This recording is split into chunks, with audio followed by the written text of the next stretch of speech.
Chapter 11. Like summer tempests came his tears. The rat put out a neat little brown paw, gripped Toad firmly by the scruff of the neck, and gave a great hoist and a pull, and the waterlogged Toad came up slowly but surely over the edge of the hole, till at last he stood safe and sound in the hall, streaked with mud and weed to be sure, and with the water streaming off him, but happy and high-spirited as of old, now that he found himself once more in the house of a friend, and dodgings and evasions were over, and he could lay aside a disguise that was unworthy of his position and wanted such a lot of living up to. "Oh, Ratty," he cried. "I've been through such times since I saw you last, you can't think. Such trials, such sufferings, and all so nobly borne, then such escapes, such disguises, such subterfuges, and all so cleverly planned and carried out. Been in prison, got out of it, of course. Been thrown into a canal, swam ashore. Stole a horse, sold him for a large sum of money, humbugged everybody, made 'em all do exactly what I wanted. Oh, I am a smart Toad, and no mistake. What do you think my last exploit was? Just hold on till I tell you." "Toad," said the water rat, gravely and firmly, "you go off upstairs at once, and take off that old cotton rag that looks as if it might formerly have belonged to some washerwoman, and clean yourself thoroughly, and put on some of my clothes, and try and come down looking like a gentleman if you can, for a more shabby, bedraggled, disreputable-looking object than you are I never set eyes on in my whole life. Now, stop swaggering and arguing, and be off. I'll have something to say to you later." Toad was at first inclined to stop and do some talking back at him. He had had enough of being ordered about when he was in prison, and here was the thing being begun all over again, apparently, and by a rat, too. However, he caught sight of himself in the looking-glass over the hat-stand, with the rusty black bonnet perched rakishly over one eye, and he changed his mind and went very quickly and humbly upstairs to the rat's dressing-room. There he had a thorough wash and brush-up, changed his clothes, and stood for a long time before the glass, contemplating himself with pride and pleasure, and thinking what utter idiots all the people must have been to have ever mistaken him for one moment for a washerwoman. By the time he came down again, luncheon was on the table, and very glad Toad was to see it, for he had been through some trying experiences and had taken much hard exercise since the excellent breakfast provided for him by the gypsy. While they ate, Toad told the rat all his adventures, dwelling chiefly on his own cleverness, and presence of mind in emergencies, and cunning in tight places, and rather making out that he had been having a gay and highly-coloured experience. But the more he talked and boasted, the more grave and silent the rat became. When at last Toad had talked himself to a standstill, there was silence for a while, and then the rat said, "Now, Toady, I don't want to give you pain, after all you've been through already, but, seriously, don't you see what an awful ass you've been making of yourself? On your own admission you have been handcuffed, imprisoned, starved, chased, terrified out of your life, insulted, jeered at, and ignominiously flung into the water by a woman, too. Where's the amusement in that? Where does the fun come in? And all because you must needs go and steal a motor car. You know that you've never had anything but trouble from motor cars from the moment you first set eyes on one. But if you will be mixed up with them, as you generally are, 5 minutes after you've started, why steal them? Be a cripple, if you think it's exciting. Be a bankrupt, for a change, if you've set your mind on it, but why choose to be a convict? When are you going to be sensible, and think of your friends, and try and be a credit to them?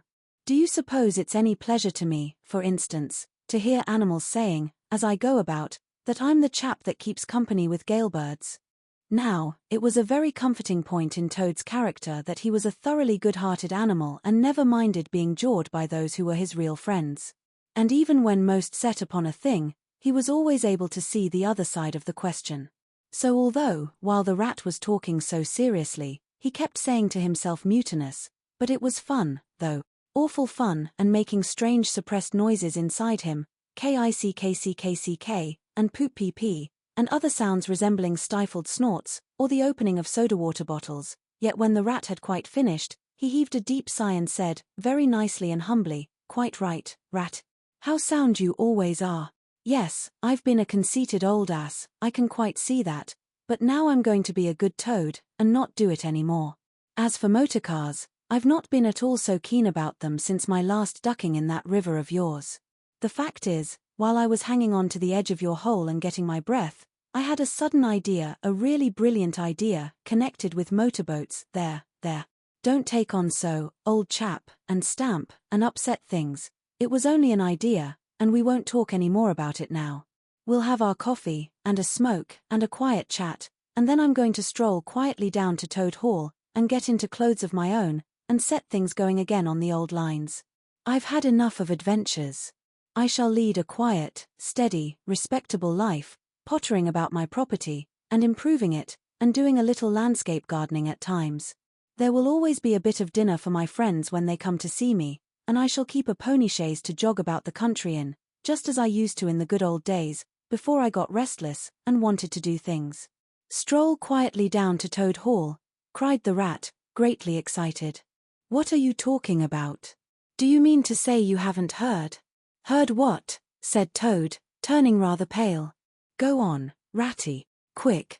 Don't spare me. What haven't I heard?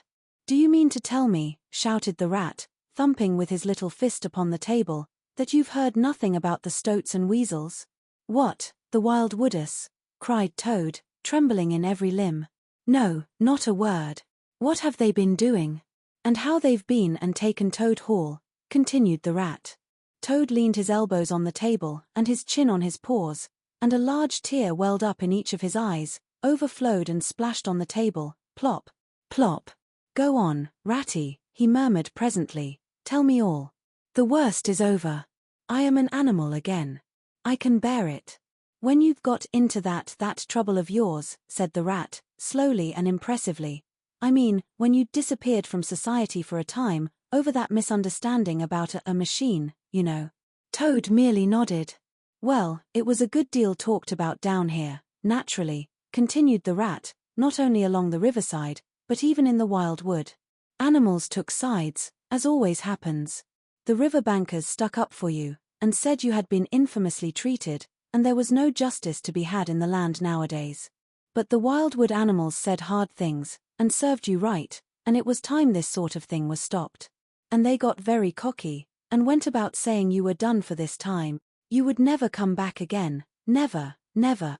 Toad nodded once more, keeping silence.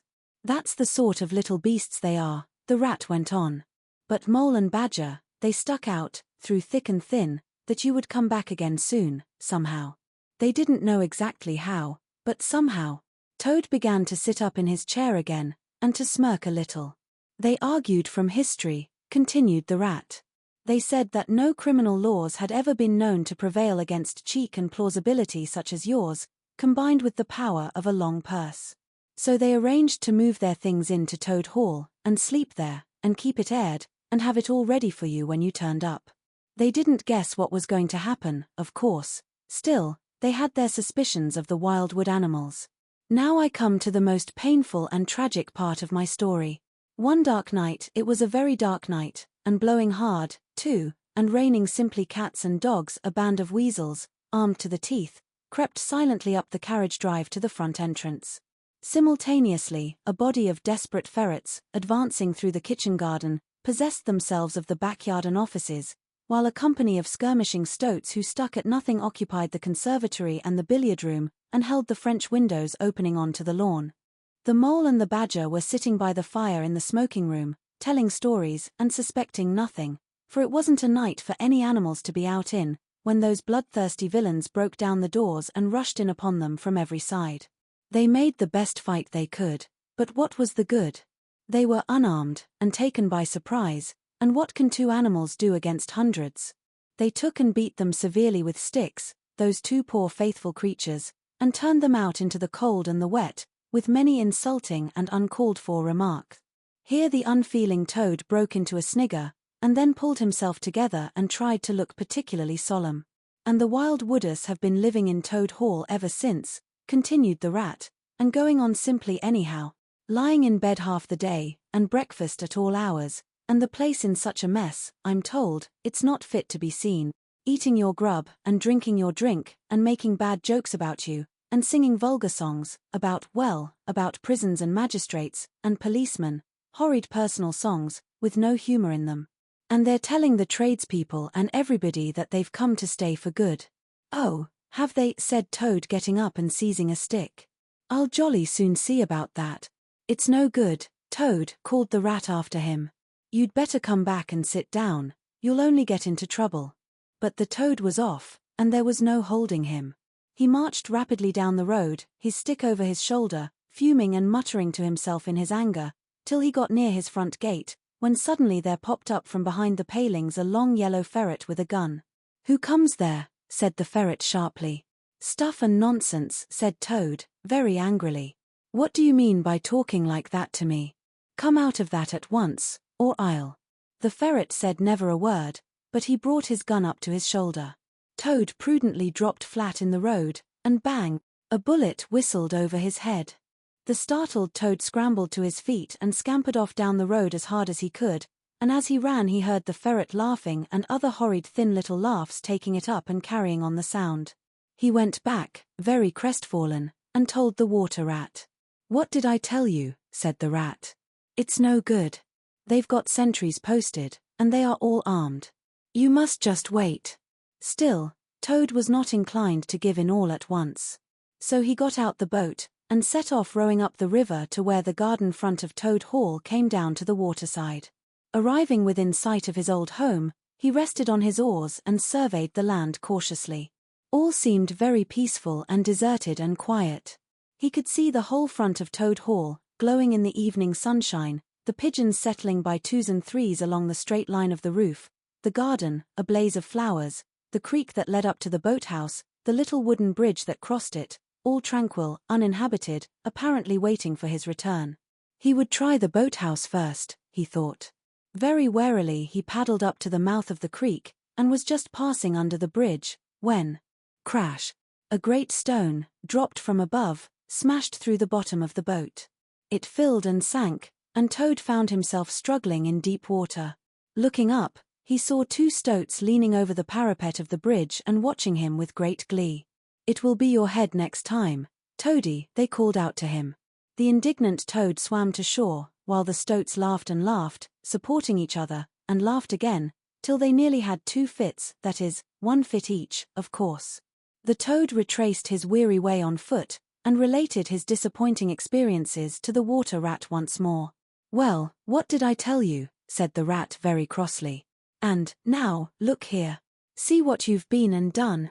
Lost me my boat that I was so fond of, that's what you've done, and simply ruined that nice suit of clothes that I lent you. Really, Toad, of all the trying animals, I wonder you managed to keep any friends at all. The Toad saw at once how wrongly and foolishly he had acted. He admitted his errors and wrong-headedness and made a full apology to Rat for losing his boat and spoiling his clothes. And he wound up by saying, with that frank self-surrender which always disarmed his friends' criticism and won them back to his side, Ratty, I see that I have been a headstrong and a willful Toad. Henceforth, believe me, I will be humble and submissive, and will take no action without your kind advice and full approval. If that is really so, said the good-natured Rat, already appeased, then my advice to you is, considering the lateness of the hour, to sit down and have your supper, which will be on the table in a minute, and be very patient. For I am convinced that we can do nothing until we have seen the Mole and the Badger, and heard their latest news, and held conference and taken their advice in this difficult matter.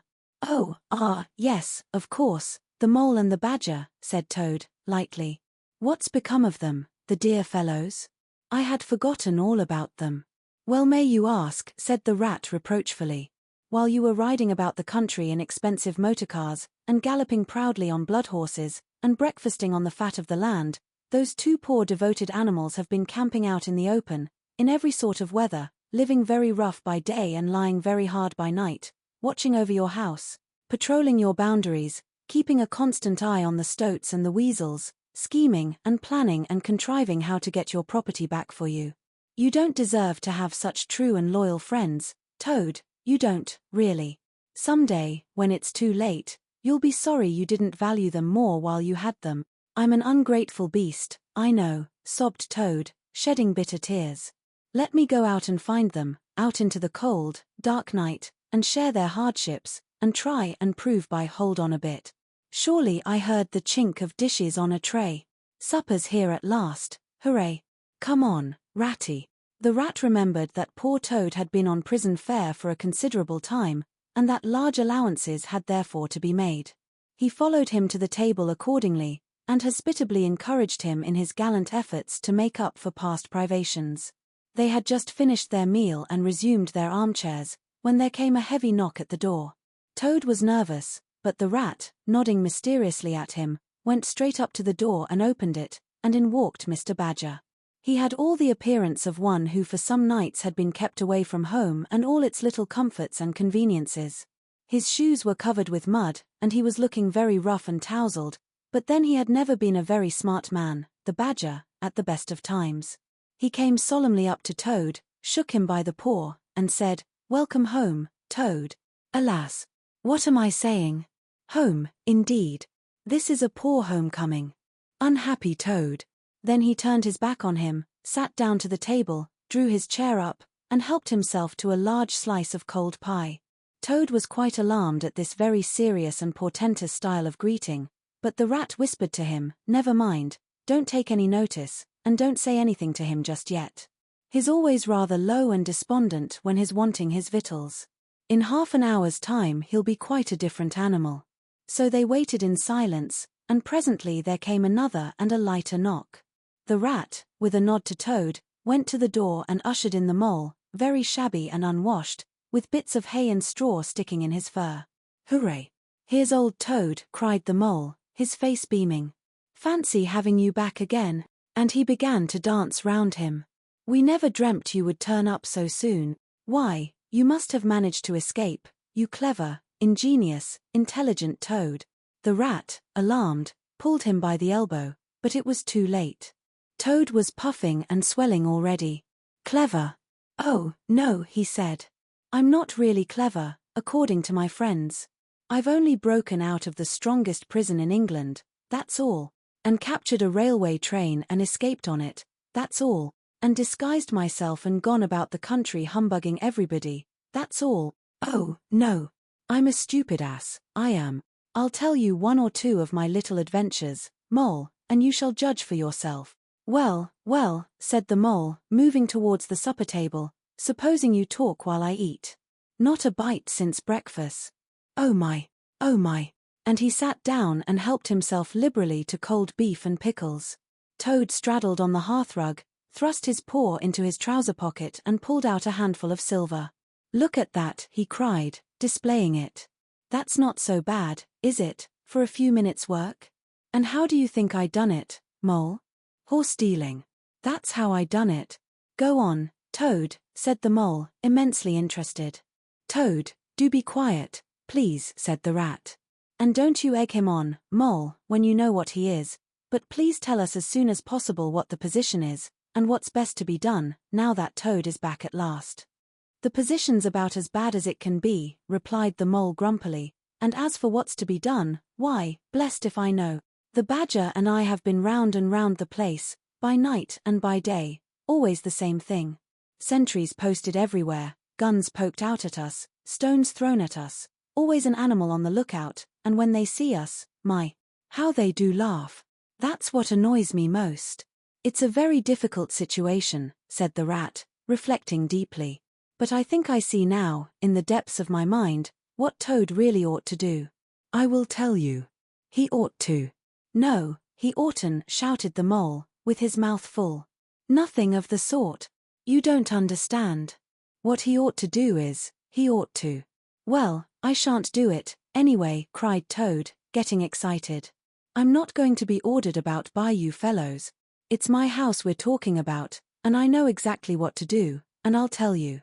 I'm going to—" By this time they were all three talking at once, at the top of their voices, and the noise was simply deafening, when a thin, dry voice made itself heard, saying, "Be quiet at once, all of you," and instantly everyone was silent. It was the Badger, who, having finished his pie, had turned round in his chair and was looking at them severely.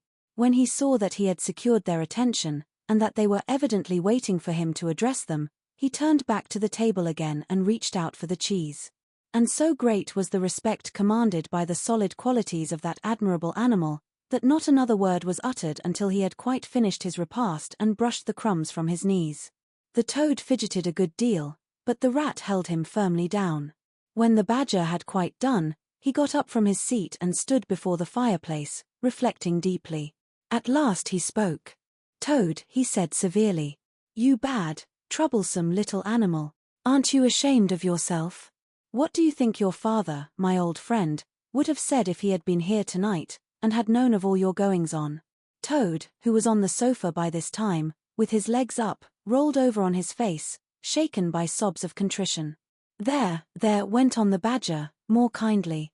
"Never mind. Stop crying. We're going to let bygones be bygones, and try and turn over a new leaf. But what the Mole says is quite true. The Stoats are on guard, at every point, and they make the best sentinels in the world. It's quite useless to think of attacking the place. They're too strong for us." "Then it's all over," sobbed the Toad, crying into the sofa cushions. "I shall go and enlist for a soldier, and never see my dear Toad Hall any more." "Come, cheer up, Toady," said the Badger. "There are more ways of getting back a place than taking it by storm. I haven't said my last word yet.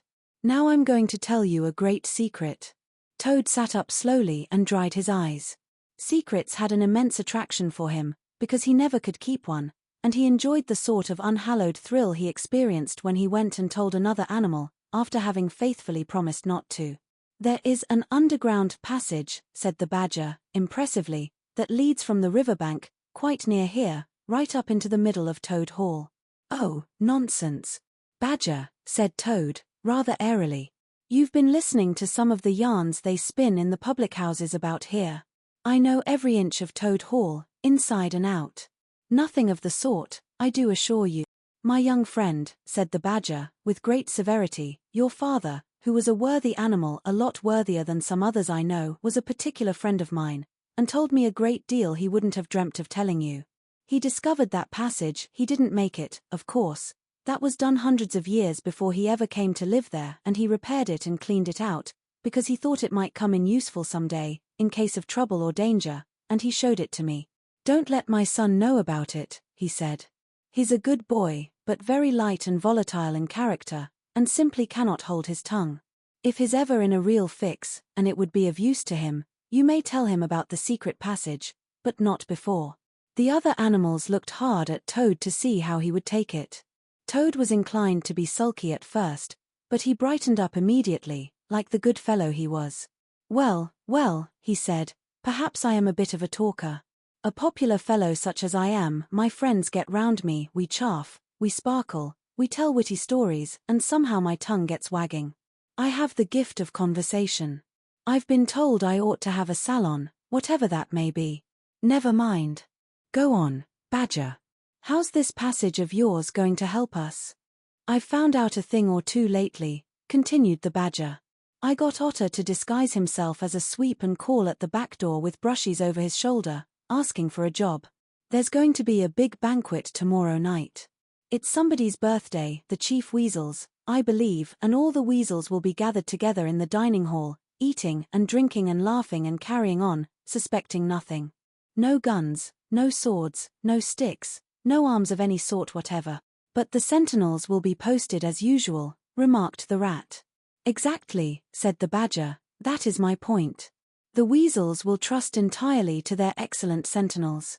And that is where the passage comes in. That very useful tunnel leads right up under the butler's pantry, next to the dining hall." "Aha! That squeaky board in the butler's pantry," said Toad. "Now I understand it. We shall creep out quietly into the butler's pantry," cried the Mole. "With our pistols and swords and sticks," shouted the Rat. "And rush in upon them," said the Badger. "And whack 'em, and whack 'em, and whack 'em," cried the Toad in ecstasy, running round and round the room, and jumping over the chairs. "Very well, then," said the Badger, resuming his usual dry manner, "our plan is settled, and there's nothing more for you to argue and squabble about. So, as it's getting very late, all of you go right off to bed at once. We will make all the necessary arrangements in the course of the morning tomorrow." Toad, of course, went off to bed dutifully with the rest. He knew better than to refuse, though he was feeling much too excited to sleep. But he had had a long day, with many events crowded into it, and sheets and blankets were very friendly and comforting things, after plain straw, and not too much of it, spread on the stone floor of a draughty cell, and his head had not been many seconds on his pillow before he was snoring happily. Naturally, he dreamt a good deal, about roads that ran away from him just when he wanted them, and canals that chased him and caught him, and a barge that sailed into the banqueting hall with his week's washing, just as he was giving a dinner party, and he was alone in the secret passage, pushing onwards, but it twisted and turned round and shook itself, and sat up on its end. Yet somehow, at the last, he found himself back in Toad Hall, safe and triumphant, with all his friends gathered round about him, earnestly assuring him that he really was a clever toad. He slept till a late hour next morning, and by the time he got down he found that the other animals had finished their breakfast some time before. The mole had slipped off somewhere by himself, without telling anyone where he was going to.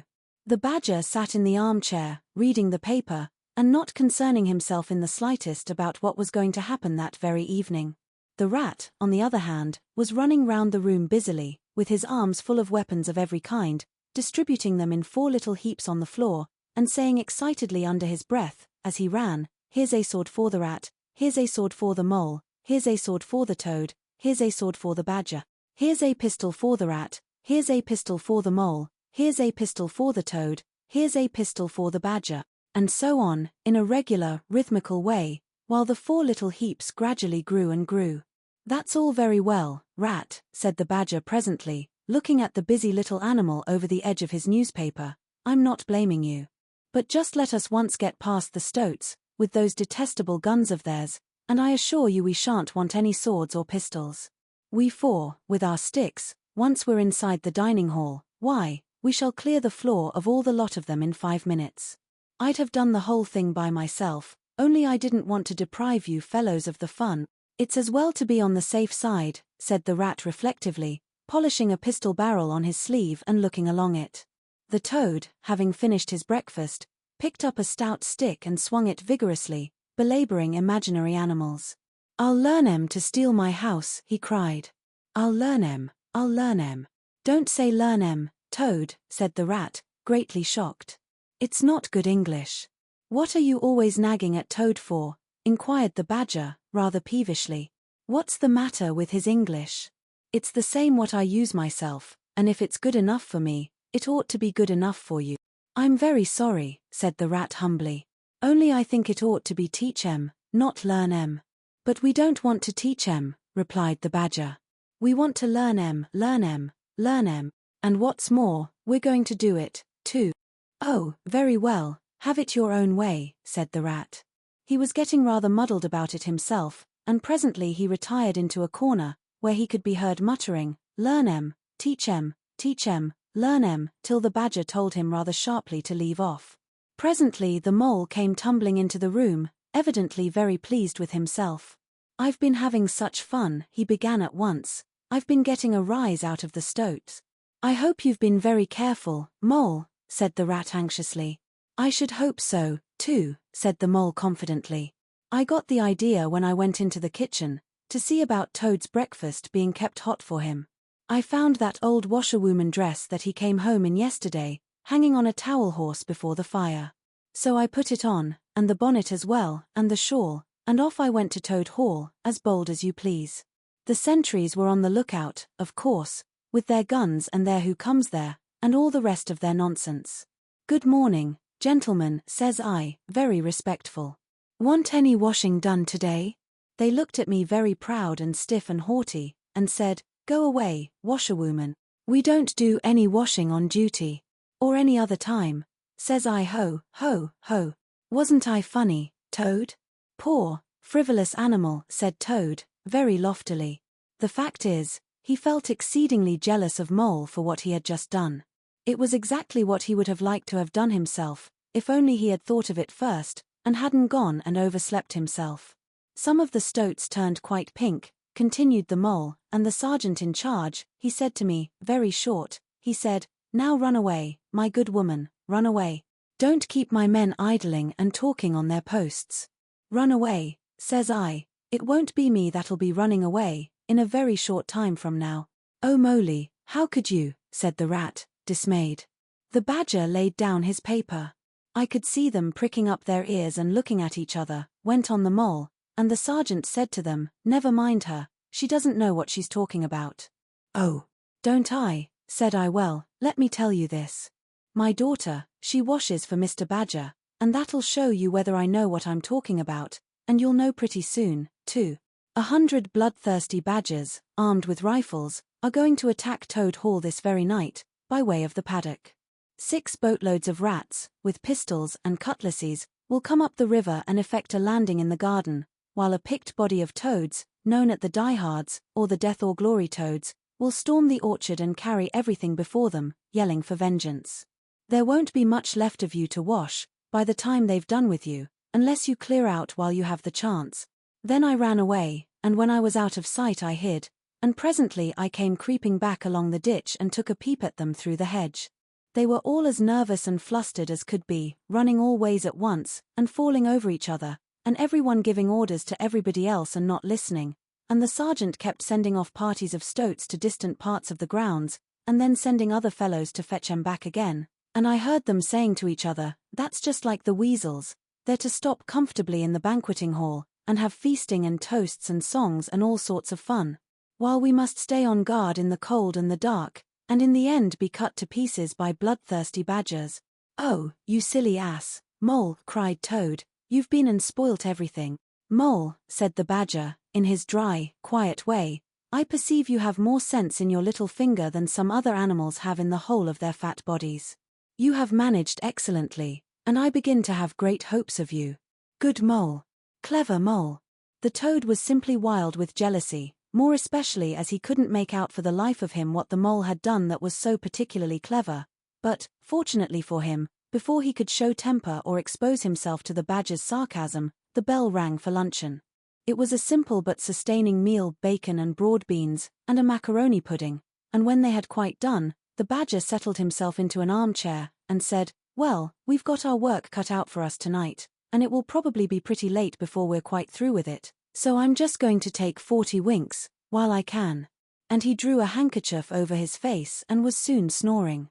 The anxious and laborious rat at once resumed his preparations, and started running between his 4 little heaps, muttering, "Here's a belt for the rat, here's a belt for the mole, here's a belt for the toad, here's a belt for the badger," and so on, with every fresh accoutrement he produced, to which there seemed really no end. So the mole drew his arm through Toad's, led him out into the open air, shoved him into a wicker chair, and made him tell him all his adventures from beginning to end, which Toad was only too willing to do. The mole was a good listener, and Toad, with no one to check his statements or to criticize in an unfriendly spirit, rather let himself go. Indeed, much that he related belonged more properly to the category of what might have happened had I only thought of it in time instead of 10 minutes afterwards. Those are always the best and the raciest adventures, and why should they not be truly ours, as much as the somewhat inadequate things that really come off?